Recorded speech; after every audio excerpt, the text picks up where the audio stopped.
saya kira itu benar sekali. Pejabat yang punya otak dia harus bisa bikin sinopsis dalam 140 huruf dan harus di retweet oleh 140 juta penduduk. Itu kalau punya otak itu. Saudara-saudara, memang tadi itu agak membosankan, bahkan menjengkelkan, karena kita mesti ketua KPU. Bahwa hiruk pikuk ini dimaksudkan untuk mencegah jangan ada wajah yang dipermalukan. Kalau kita sedikit belajar psikologi, akhirnya dalil terakhir diucapkan. Seluruh psikogram yang digambarkan ke publik, tagline-nya akhirnya untuk menyelamatkan wajah paslon supaya tidak kena malu. Coba kamera lihat ke sana tuh, ke belakang, ke panggung itu tuh. Saya mau terangkan sedikit itu. Coba saya tanya pada KPU ya. Dari 4 wajah itu, yang potensi memalukan publik yang mana?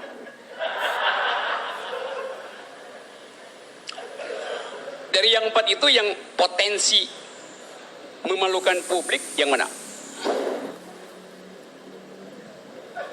Keempatnya itu putra-putra terbaik bangsa, Bang. Oh, pertanyaan saya, Anda bilang ada potensi dipermalukan. Yang mana yang potensi dipermalukan oleh publik? Tentu saja empat-empatnya adalah putra terbaik.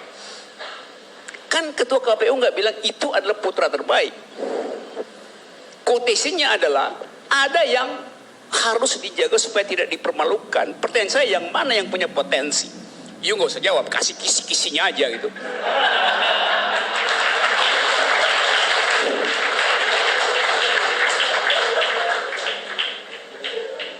Sebab kalau Anda nggak bisa jawab, artinya Anda menduga keempat-empatnya punya potensi untuk dipermalukan.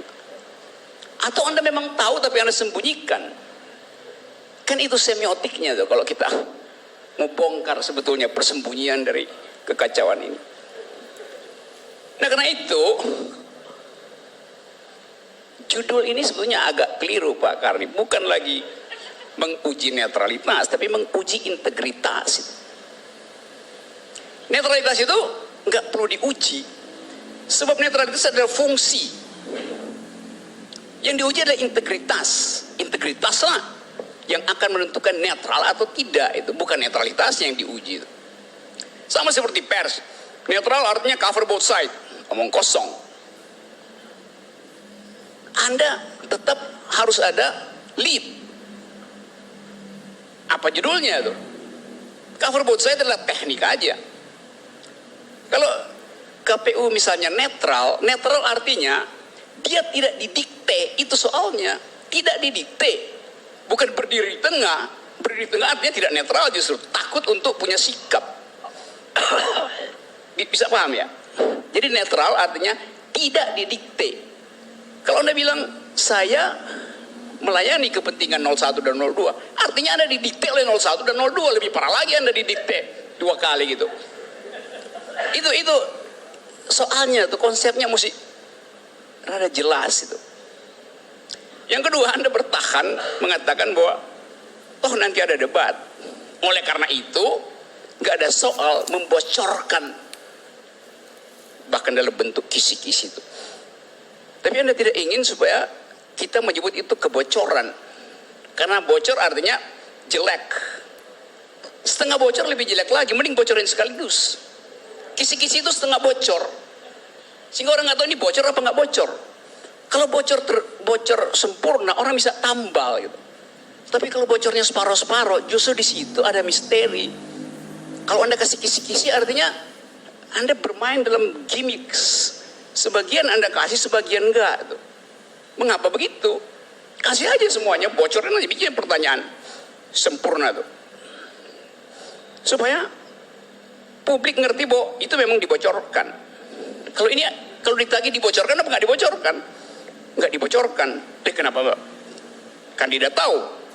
Karena kami berikan, itu artinya dibocorkan. Jadi kejelasan semacam itu yang mesti kita perlihatkan sebetulnya. Nah, mengapa itu terjadi? Saya baca psikologi dari KPU, dan sekarang saya bersimpati pada KPU, bahwa dia itu takut, cemas, grogi, gugup karena ada dalam situasi ketidakpastian. Dari awal terlihat bahwa KPU ingin mendayung di antara dua karang. Tugas KPU bukan mendayung di antara dua karang, tapi tunggu di pelabuhan. Siapa yang berlabuh lebih dahulu gitu. Jadi coba you lihat ya, saya beli tiket untuk nonton pertandingan tinju. Saya ingin ada yang KO, yang dijotos, bahkan yang terkapar. Sekarang Anda bikin aturan jangan sampai KO, TKO aja. Loh, pemilu itu adalah mesti ada yang KO, mesti ada yang terkapar di atas ring, supaya dia dipermalukan, karena dia bodoh nggak bisa bertinju, supaya dia tobat, jangan lagi naik ring tinju tuh kalau nggak bisa bertinju. Karena itu mesti sampai KO. Kisi-kisi itu artinya TKO aja tuh, supaya tidak dipermalukan, udah TKO aja. Karena ini ajaib kan, cara kita berpikir. Saya ingin agar supaya benar-benar diperlihatkan itu kalah telak, udah. Nah, KPU nggak mau begitu. Win-win solution. Mana ada pemilu win-win solution? Sama seperti dulu zaman Orde Baru, yang namanya main bola itu dua-duanya menang. Namanya sepak bola Pancasila tuh. Ada dulu. Kalau yang masih ingat kan? Udah dua-duanya menang aja. Nah, ini pemilihan presiden. Kalau cuma soal ILC itu yang terpilih dapat award cuma Pak Karni. Ini kita mau supaya benar-benar kita tahu. Tadi kata Fadlison, kacung dalam karung. Sebetulnya tugas KPU bukan sekedar memastikan tidak ada kacung atau kucing dalam karung, tapi menempel karung itu, karena karungnya ada bolong, kita udah tahu mana yang kacung, mana yang kucing itu. Udah jelas terlihat. Jadi upaya untuk gimmick, menyembunyikan sesuatu yang udah jelas di depan mata melalui fasilitas yang disebut bocoran atau apa namanya itu, kisi-kisi itu mempermalukan nalar publik. Karena saya terangkan sedikit ya saudara-saudara KPU. Dulu sebelum reformasi, kita civil society terlibat dalam upaya untuk menghasilkan kecambah dari KPU. Mulai kita pelajari apa itu NAMPREL di Filipina. Kita bikin KIP dalam upaya untuk mempersiapkan sebuah masyarakat yang nanti tidak kaget dengan demokrasi yang terbuka itu. Itu awalnya, itu asal usulnya tuh. Jadi reformasi itu menghasilkan dua institusi yang betul-betul radikal, KPU dan KPK. Itu nyalinya begitu waktu itu. Jadi KPU tugasnya awalnya adalah tugas etis untuk mencerdaskan kehidupan demokrasi. Itu tugas pertama KPU, tugas etis. Itu pesan reformasi. Tugas teknisnya gampang, siapin kotak suara itu tugas teknis, tapi tugas etis yaitu mencerdaskan kehidupan demokrasi bangsa ini. Nah, kalau Anda suruh presiden atau calon presiden untuk mengira-ngira jawaban melalui kisi-kisi yang Anda bocorkan, itu sama seperti Anda suruh presiden menghafal kemungkinan jawaban. Dia akan hafal kemungkinan jawaban. Jadi bayangkan, presiden mendidik anak-anak kita untuk jadi penghafal nama-nama ikan. KPU mengajarkan calon presiden untuk jadi penghafal soal-soal capres. Jadi kita dua kali dibikin dungu. Bagaimana mungkin disuruh menghafal? Jadi saya catat soal yang dipertengkarkan tadi.